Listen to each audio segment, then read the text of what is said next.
I don't know what to think about this. They studied, I think, 14,000 climate reports. They said very clearly there is no basis on which to doubt the human effect on climate change and that climate change is occurring. But even if you didn't see those studies, you just have to live a day in America with the sweltering heat, with the wildfires, with the floods.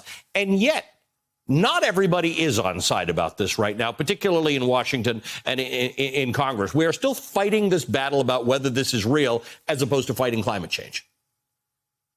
Well, I couldn't agree with you more, and it's good to be with you, Ali. Look, I think the message from global scientists today was quite clear from the IPCC report, which is the time for inaction is over, and that it's time for folks to put politics aside and to take decisive action to stop the climate crisis. I really view this report as a final warning to the global community, and I'm hoping that my colleagues will listen. And, Ali, I believe that ultimately they will, because the report is confirming what so many citizens across our country are witnessing each and every day, which is that climate change is here. I mean, here in Colorado, we have had mega wildfires, 2 of the state's largest wildfires in our history that occurred in the last year, flash flooding that has tragically taken the lives of folks in my community. And just this last weekend, the worst air quality literally in the entire Western Hemisphere. So my constituents are fed up. They are tired of inaction in Washington, and they are demanding that policymakers take this serious and treat it as the crisis that it is. And fortunately, Ali, as you said,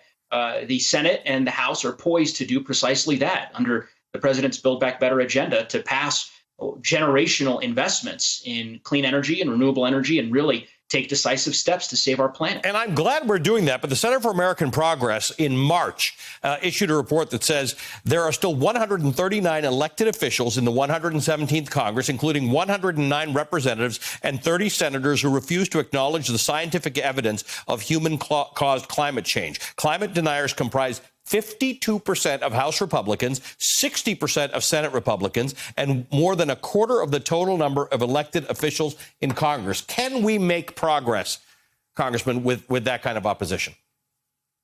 Look, Ali, I think that that position, the notion of denying the climate science and clearly what we see with our own eyes is going to quickly become politically untenable. The reality, as I said, is that climate change is here today, and anyone who lives in the Rocky Mountain West and here in my state of Colorado knows that to be true, given the visceral impacts of climate change that we're experiencing every day. At the end of the day, we're going to work to make sure that the reconciliation bill, which, as I said, includes incredible investments in the fight against climate change, like a climate conservation corps, get across the finish line and get to the president's desk for his signature.